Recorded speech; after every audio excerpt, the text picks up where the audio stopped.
Let's learn English through EducaToon with teacher Aya. Today, I will explain the forms, differences, and relationship among phrases, clauses, and sentences.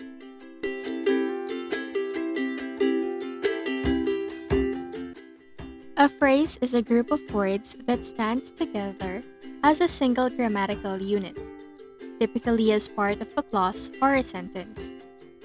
It cannot stand alone as it does not contain a subject and a verb. It does not give a complete idea. It usually consists of an article, preposition, or noun. A phrase acts as a noun, an adjective, or an adverb in a sentence, so it can also be defined as a group of related words which lacks a subject and a verb that act a single part of speech in a sentence. Example: on the table. The group of words on the table has neither a subject nor a verb. This alone does not give a complete idea. Therefore, since it does not have a subject nor a verb, this is a phrase. Next, finished the task. This group of words contains verb, which is finished but does not have a subject. Hence, it is also an example of phrase. Look at the group of words Christine and her friends. These words can be considered as a subject, but it lacks a verb. There is no action done by Christine and her friends, so this is also a phrase. Always remember, a phrase can have a subject or a verb but does not contain both. A group of words without a subject nor a verb is also a phrase. A clause is a group of words having both subject and a verb. It can sometimes act as a sentence, but is not always the case. There are two types of clauses, namely independent clause and dependent clause. An independent clause is one that can stand alone as a sentence. It requires no extra information to understand. It has a subject, a verb, and a complete thought.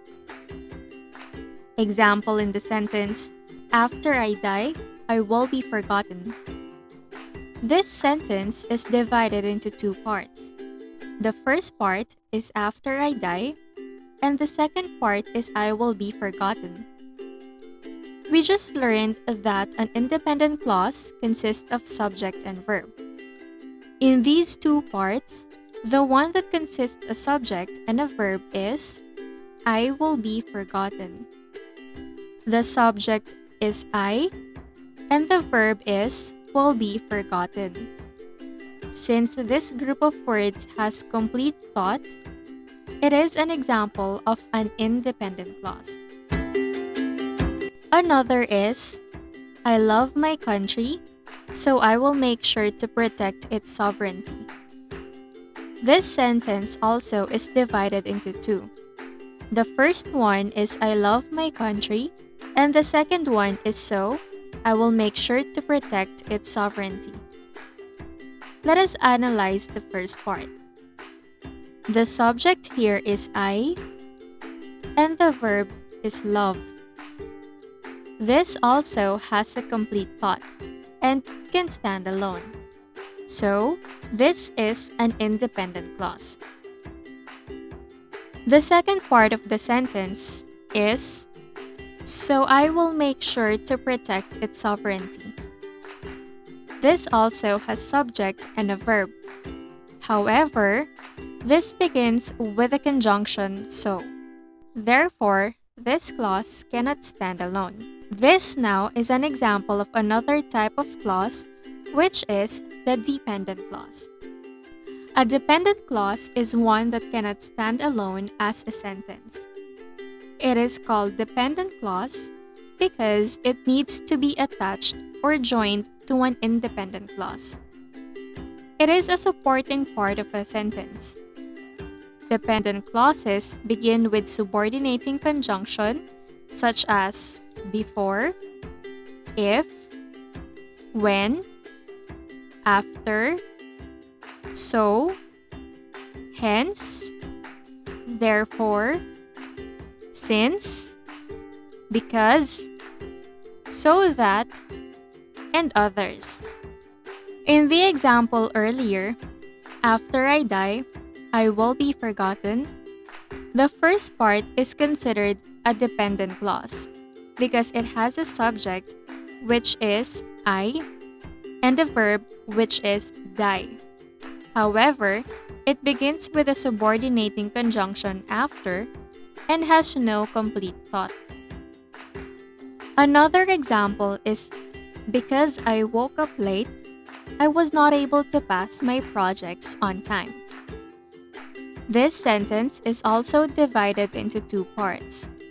First part is because I woke up late, and the second part is I was not able to pass my projects on time. The first part is the dependent clause, as it may have a subject and a verb, but it does not express complete thought.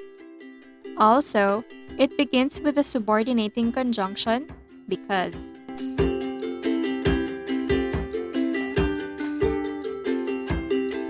A sentence is a set of words that contains a subject and the predicate. Subject is the topic of the sentence, and predicate is what is said about the subject. It expresses a complete thought and begins with a capital letter and ends with a full stop or a period, a question mark, or an exclamation point. Example, I like you. In this sentence, the subject is I, and the complete predicate is like you. This has complete thought, so it is a sentence.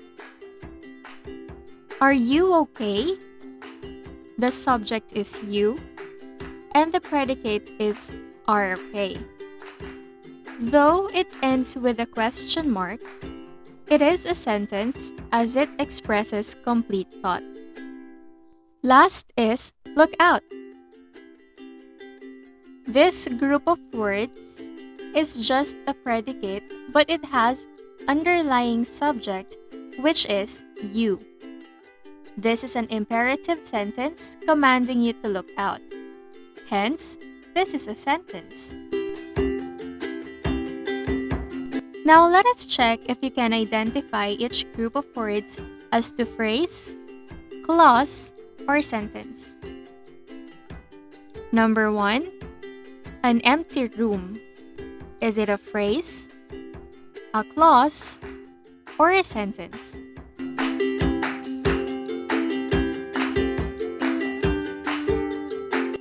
Number 2, I am sick.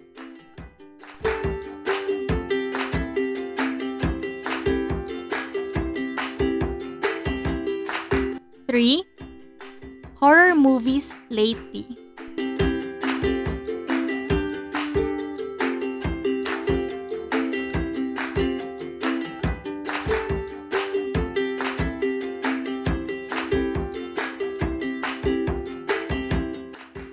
Number 4, while you were sleeping.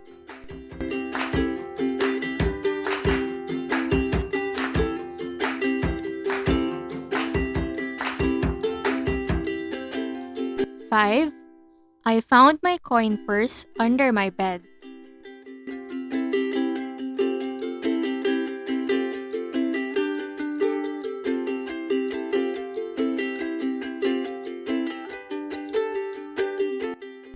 Number 6, if I were a boy.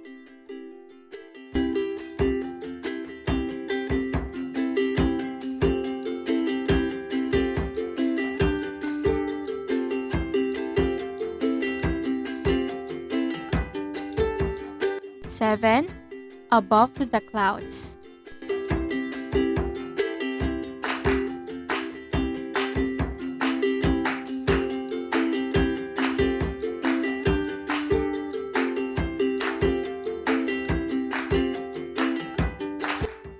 8. Although she graduated.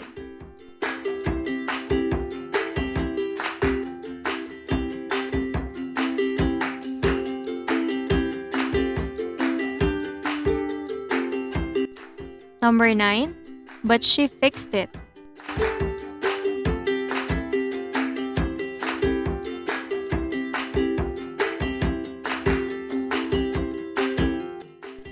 And number 10. Where are you going?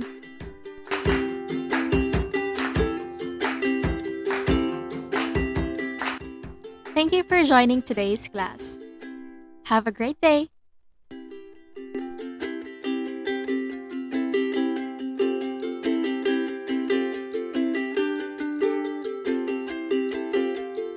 Do not forget to hit like and subscribe to Teacher Aya EducaToon. Thank you.